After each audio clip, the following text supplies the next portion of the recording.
Hey guys, what's up? This is Shark talking. Welcome back to my channel. Today's video is about War of the Visions, and I want to explain some best ways to farm this event. You can see that there's very easy stages to clear. The last one, it has a recommended unit level of 40 with a job level of 8. So I think you can even do that with a level 30 squad if you think carefully. And well, you can see that we just got a Gaffgarion as a character, and you can farm his shards here on the stages. And well, there's a very easy way to farm both the currency of the event and also get Gaffgarion shards, but it can be a little passed up for people that don't understand how this works. Actually, usually as a rule of thumb, the last stage is the best one with shards and drops the currency just like that, and this is the same for this event as well.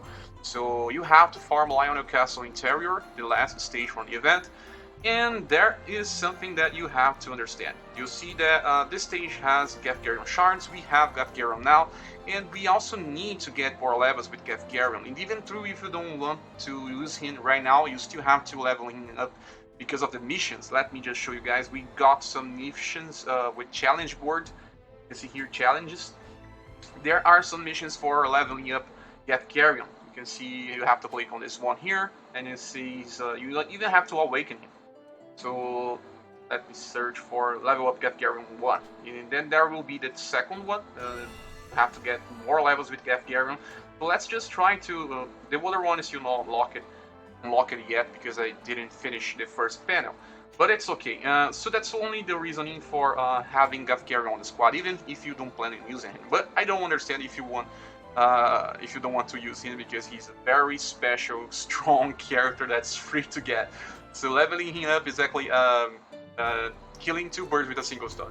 So now let's just enter again, and this stage here can be very easy to defeat. There may be some very strong people who would just kill the boss in a single round, and that's where the danger lands. You may miss the chest on this stage.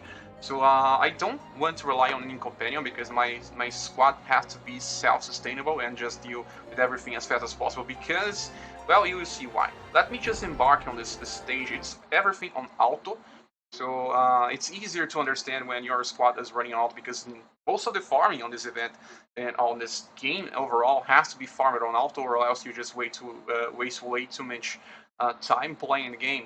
The hardest stages you need manual sometimes, but farming process has to be done on automatic setups. So what I'm doing here is just so you can see what is happening first, then I will try to explain. So I have a lot of good strong characters here. I have Mediana and Stern as my ultra hard characters, but Monte is just a mega hard, it's a free character. I'm also using Zanza and Gaffgarion to get levels. So just try to see what I'm doing here. The thing is, I try to use my Monte on that specific spot, so he is using Vow of Love cards, so he attracts more enemy attacks, especially from the boss. There's the only enemy here. And then it's easy because we corner the boss on that point, so he is not on a wrong place for you to get it. And all of my other characters are just dealing damage. Zanza is getting a chest as well. So we have the 3 enemies attacking the boss or distracting.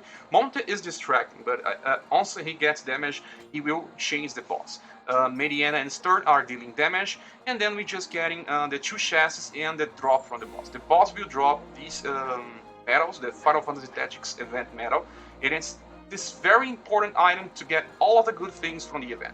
So you have to keep farming this for as long as you can. And the event itself only costs 6 energy, so it's very easy to farm. You can do that a lot of times without any trouble. So if you don't get the chest, you'll be only getting this one. You'll be missing the first 2 things, and the chest can give you Gaffgarion shards. So let me just embark again and see if this time we'll be getting. The chest can give as much as 3 shards for Gaffgarion. You will only need 500 Gaffgarion shards, and you can do that without spending any of the Final Fantasy medals, because spending on Gaffgarion is actually a bad idea, because, well, I'll explain why. Let's just try to see if this time we'll be getting, and I'll explain a little better, and why I'm using Zanza instead of another character. Well, because Zanza has 4 panels movement. he can reach that chest on the right. By doing that, I can guarantee that the boss will be won't be dead before that. If I'm using a very strong squad, you see, just got Gaffgarion 3 shards, so it's very important to get the chest. Other thing is that when you click here on option, you have to remember that you have to get the prioritize chest option. Here, let me search here. Here, prioritize treasure chest on. It has to be on, so your characters will land on the chest and get them. So getting the chest will make it easier for you to farm, because relying on the boss itself won't give you any Gaffgarion shards. See, another 3, so 6 Gaffgarion shards right now just by doing that. Don't miss this out, guys, because it's insanely important to do that. Even after you farm all of your Gaffgarion shards, you still want to get more of his shards. You get let me search here. It's the copper orbs to get some goodies. Every character that has normal shards, just like the free characters like Monte, like Ashtola had as well, they will give you some copper ores after you reach the max number of shards. This one you will get the max on 500, and once you get enough, you will just get the copper shards. Let me just complete the quest, and then we will see what we can get with the shards after Gaffgarion is fully maxed. We have to go to the Mog shop to understand that. So this happened as well with the Ashtora on the Final Fantasy XIV event, and this will happen every time you can farm new characters. Getting below the limit is always a good idea. So it will save you farming with some progress. There's not many good items to purchase with that shards, but it's at least something. Let's just scroll down here. You can see soul metals. This is, I was calling shards, this is exactly soul metals that they name. When you click on here, you see that the ones that you'll be getting is this one here. See, I have copper soul metals. I have 446. This is quite a lot, actually. And by doing that, I can simply skip farming Heritage Awakening Souls. I don't need to farm it. I can simply farm the higher ones because I can get all of the other ones from here.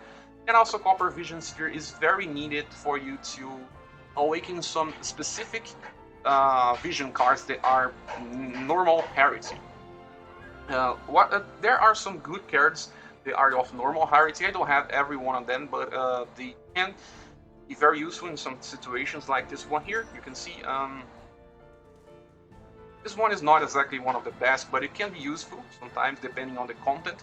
And you can see that you can awaken this card by using the same thing here, the Copper Vision Sphere. You can also awaken your limit break your own Zenza by doing that.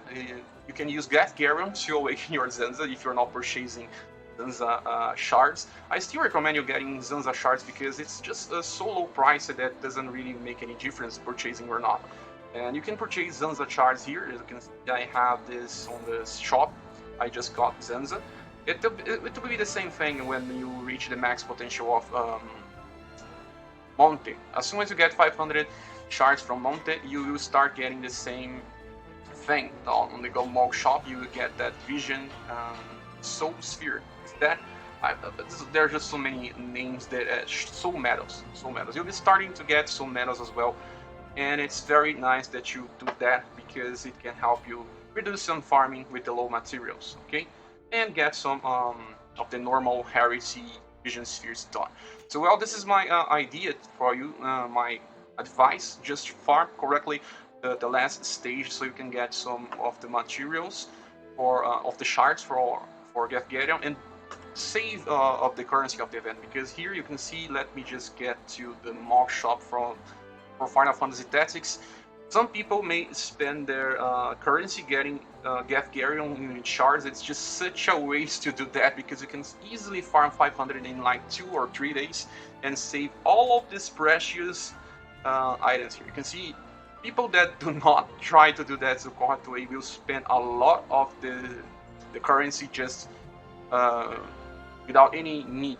So you can save all of your materials here, call it Final Fantasy Tactics Event Metals, with Renza and Orlando unit shards. Even if you don't get these characters, just try to get the character shard, and also this Ragnarok crafting recipe, and also at the same time the Bell Knight memory and Sword Sync memory. These are the specific hero memories of these new characters. We also have some other very good things like Rainbow Fragment, Rainbow Vision, and Awakening Prisms, and lastly some fragments of fog. You can farm all of this if you're skipping the farming for Gaffgarion because it's very okay. So another advice of mine is just try to save some energy by trying to get some experience outside of other missions.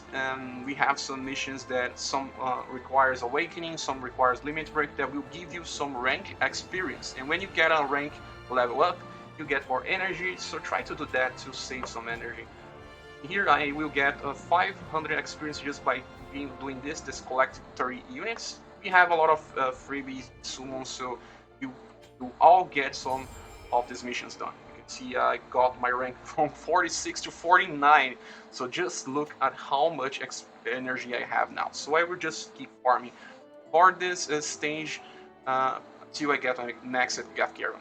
Well, this is it, guys. Thank you for watching this video. Please subscribe if you haven't, and we see each other on the next video. Bye.